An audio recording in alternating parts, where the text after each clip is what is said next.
There's one. There's one. Yes, sir.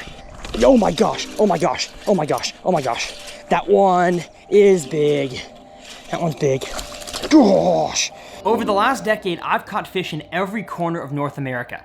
From California to Mexico, Florida to New York, and all the way up to Canada, documenting it all on video for you guys. Yes, I got it! But as a video creator and instructor, I have generally left out one of the most important and the largest demographics in the world of fishing, and that is the bank beater, the pond prowler, the shore master. Yeah! In this series, I'm making it my goal to fish more bodies of water than I ever have before, but this time, from the bank. My name's Tyler, and this is 100 Ponds.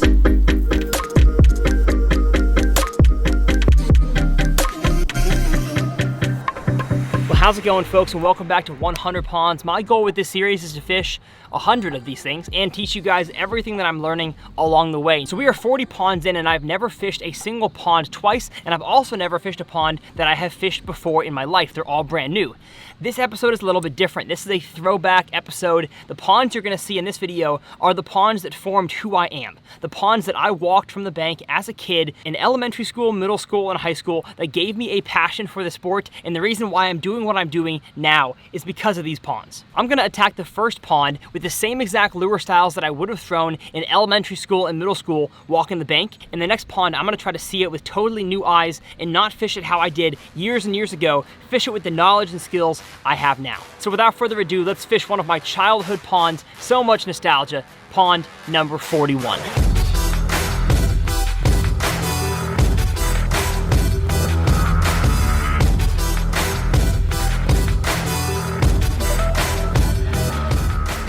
Looks like we've got some shoreline grass. Water clarity is 2 to 3 foot. I see lots of little ripples on the water, so we have tons of minnows. I'm sure we have bluegill. It is early summer. That's why we're out here around sunrise. And I'm gonna put these 2 rods down, pick up the mock spray and shad. Again, I've got a popper. I've got a jointed swim bait. This here's the new mock shad. And then I've got a soft plastic jerk bait because that's really all that I threw. A popper, a swim bait, and a jerk bait. Let's get going.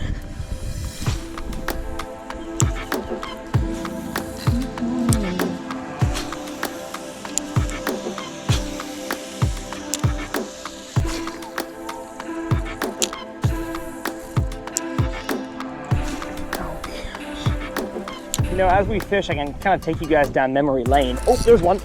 Never mind, memory lane can wait. Memory lane can wait. Get in here, get in here. Come on. Oh my goodness. And that's not even a stinking bass. This right here is something you can definitely catch on a popper, and that is a giant bluegill. Boom, look at that. Mock spray and shad. Got ourselves our first big slab bluegill. I definitely caught multiple species of fish here back in the day, and so that is not surprising that they're all still in here. So back to memory lane, I filmed a lot of my underwater videos here, the Do Bass Eat This series, a lot of individual little underwater clips, so I'll kind of put those over the screen.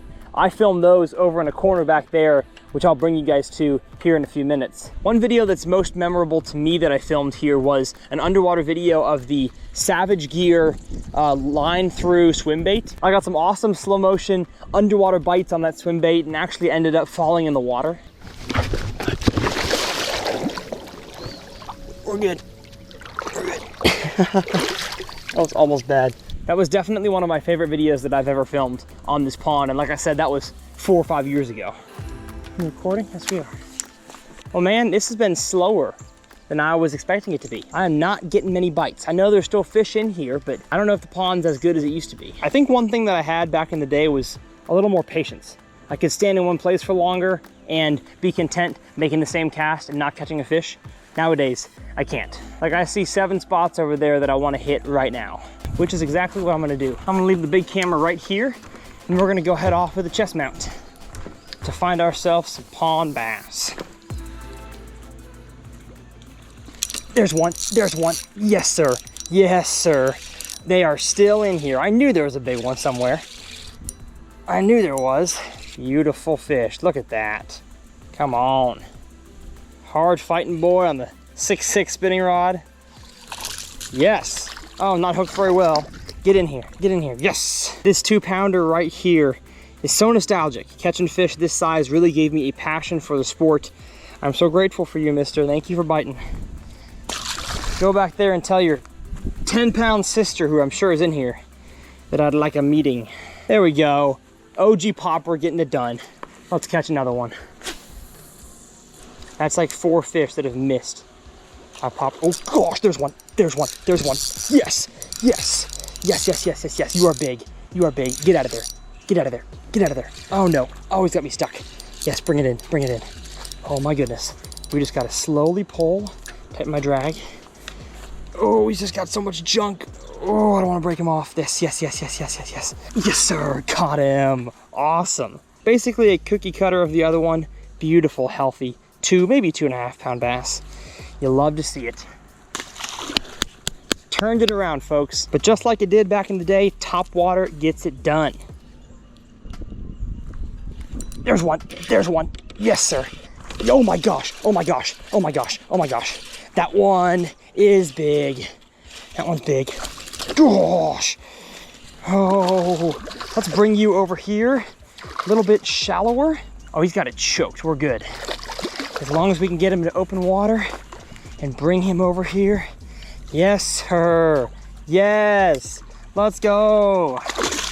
Yes, sir. And look at how he ate that spray and shad right there. Wow. 3-pounder, 3 1/4. Awesome. That is how you like to see him eat right there. Popper's gone. Those fish like that right there, man, got me loving this sport. Another one. Another one. Yes, they are loaded on this bank. Loaded. Come on. Bring it in. Bring it in. Oh, gosh, dang it. There we go. There we go. Let's go. Boom, baby. Uh-oh, this guy's bleeding a little bit.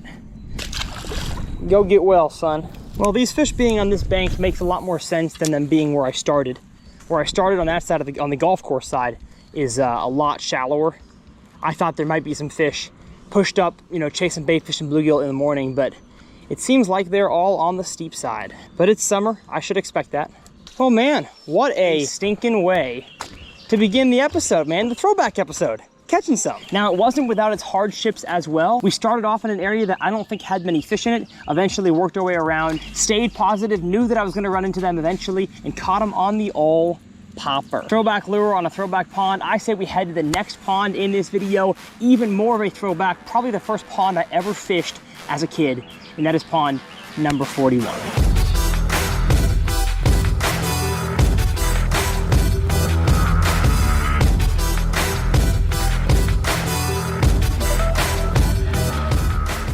So pond 42 is one that holds even more memories in my heart, and that's because this is really the first ever pond hopping I ever did. When I was getting into the sport of bass fishing hardcore, I took my dad here to learn how to throw a baitcaster. I took my sister here to catch her first bass and learn to throw a baitcaster. This pond holds so many family memories, and I hope it still has bass. That's the thing though. With ponds that you haven't fished in years and years, you don't know if they still have fish in them. Now, I do see really clear water, a lot clearer than it used to be. And is that a bass? Oh, that's a bass. They're in here. I can't guarantee the size like they used to be, but at least I saw a bass. Now, as you can tell from the drone shot there, we have a ton of lily pads. This pond has always been known to have a ton of pads, but I think over the years they've killed them off, brought them back, and so I don't exactly know the health of this bass population. So let's get this pond started with the pad perch, because when you are fishing a pond that's totally covered in snot grass and pads, you don't really have a choice but to throw a frog. One thing's for sure, I can definitely cast farther across this pond than I could in high school. Oh, dang it. Uh-oh. We're in a pickle. I got a bite and I got a tree. Oh, there he is. I called it. I called it. Bring him in. All the way across every single pad. Wrecking the entire line here for any hope of a future fish. But I don't care, man, because that's my first one of pond number 42. Bring it in. Bring it in. Yes, sir. Boom. 1.5 pounds of bass, 2 pounds of snot. Yum, yum. And that's how you like to see them eat the frog, pad perch, just like that. Beautiful. Top of the mouth, both hooks wasn't getting off. So cool to catch bass on the same ponds that gave you a love for the sport. Love it. There's one. Got him. Yes, sir. Very long cast for a very small bass. They're in as just shallow water as they were when I fished here when I was young. I was so surprised. Like, what the heck? How is there a fish in 6 inches of water? And that's around the time when I learned that bass can live shallow. Oof, got him. Now, what do you do when you have such an expanse of lily pads or cover like we have here in front of me? In this scenario, you know, this time of the year especially, a topwater frog is really your only choice. You can throw a soft plastic around the openings, and I guarantee you that might catch some of the smaller, less active bass. But in my experience, if you want the big ones, you gotta go for the topwater. And so how do you decide where to make your casts? Well, I'm casting for the most part towards the angle that has the most openings in the pads on the way back through my retrieve. So if I cast this way right here, there's only like 1 or 2 bigger openings in the pads for my frog to pass through. This area here, there's 5 or 6. And so I'm trying to make, again, the longest cast possible that has the most strike zones where the bass are usually going to be sitting. At least I found around pads, they eat when the frog exits the pads and enters an open water situation. So I want to give my frog as many of those on the pads, open water, on the pads, open situations as I can. Gosh, that one looked bigger. Felt bigger too. He missed it again. Holy cow. You know what, I gotta stand on this side of the tree because if I set the hook, I'm gonna hit that tree. That's better. Let me tell y'all something, this pond smells just like it always has. Same exact mossy stench. I hadn't smelled this in years, and it brings back, oddly, some memories. And once again, this pond is so much smaller nowadays than it was when I was young. It would take me an hour to work my way around this pond, even with the topwater, and now it takes me 25 minutes. There's one.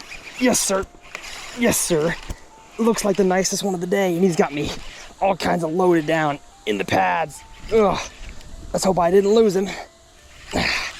Yes, sir. Bring it in here. Nice open water frogfish. Boom! That's what I'm talking about. Not the biggest one of the day. Just a 1.5 pounds, 1.75 pounds. Man, I can't explain what it's like to catch fish here again. You know, I don't get to come home that often. When I do, it's just to get a few things done at my parents' house and collect tax forms. And so to get back here and spend some time fishing means the world. But I say we head out of here. We've caught enough fish in my mind to fulfill my dreams for Pond 42. And let's head to one last nostalgic childhood pond, and that is Pond 43.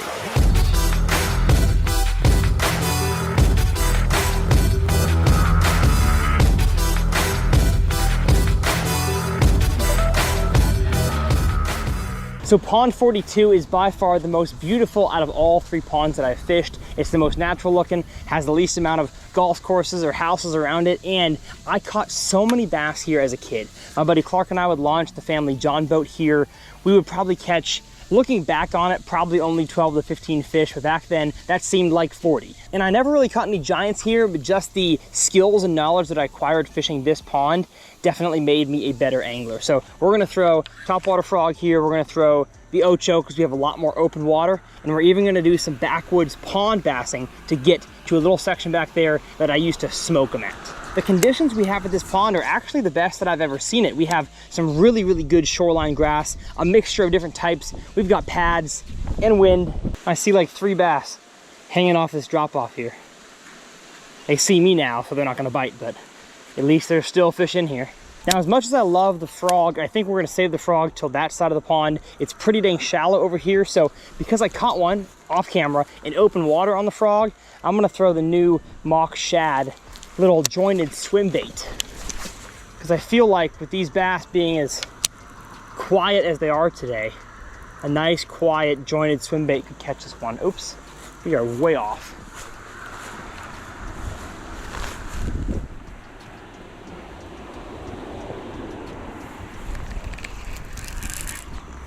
Nah.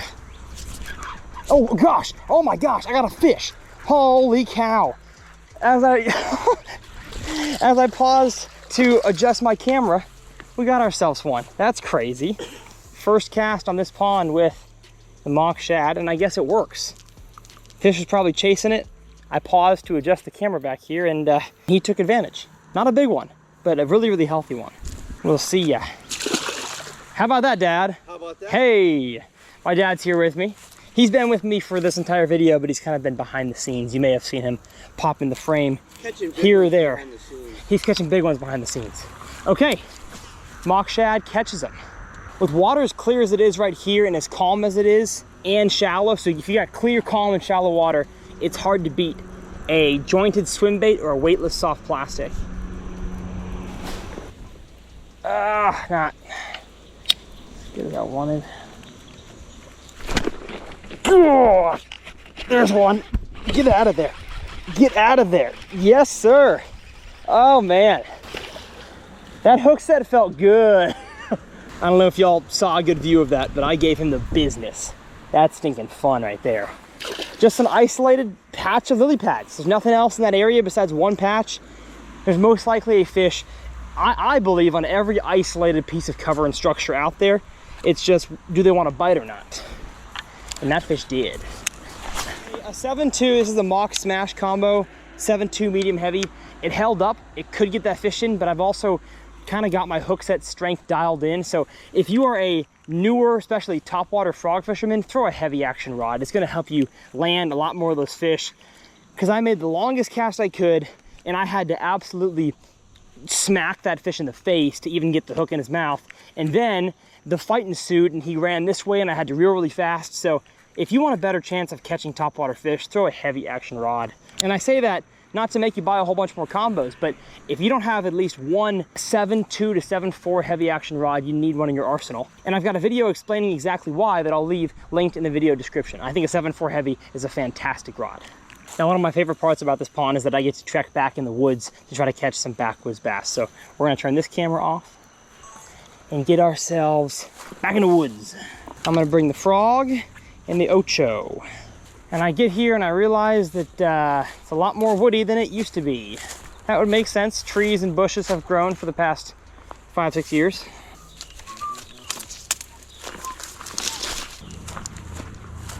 And as we get to our spot back here, you can tell why I love this area so much. It's almost always shaded. It's got tons of lily pads, relatively deeper water, all crystal clear. I loved fishing back here as a kid.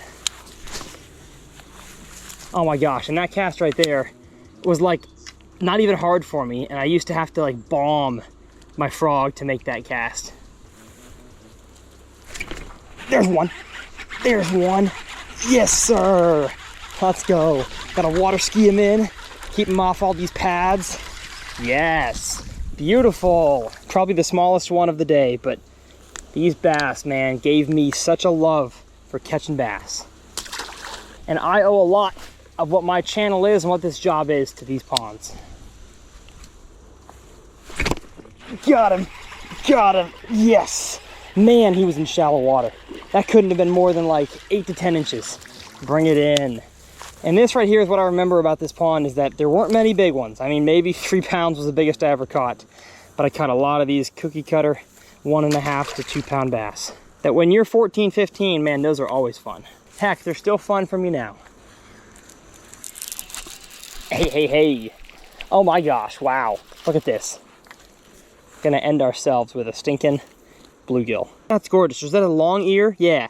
Long ear sunfish? I don't know what the heck this is. Comment below. Crazy how that fish can get a 5-inch ocho in his mouth. And just like every single video that I make, I have instructionals to give you guys tips on every single lure that I'm catching them on. So today was mostly a topwater frog and a topwater popper episode. I will leave both of those instructionals that I have masterclass videos to really teach you everything I know about throwing and catching fish on those lures. I will leave that linked in the video description below. But I say we head back to the truck. This has been fun. A stinking lot of fun. Not just because we caught fish. I love catching fish. Anywhere I go, it's always fun. But because I caught them where I grew up catching them, where my memories are, where I learned how to throw a baitcaster, I learned how to throw a whole bunch of different lures, and where I had a whole bunch of success and a lot of failure. That's what made me the angler I am today, because of those 3 ponds. Now there's others that I grew up fishing in banks of Lake Travis that I walked with a topwater, but these were the ones that really formed me as an angler. Well, I hope you enjoyed this video. I had a blast as always. I will leave up here in these 2 corners my last 100 ponds video in this series and the Topwater Frog Masterclass. The longer y'all stay on my channel, the better it does in the algorithm and the faster it grows, so I'd really appreciate it if y'all would watch one of those 2 videos. But my name is Tyler, this has been 100 Ponds, and we'll see you next time right here on TRF.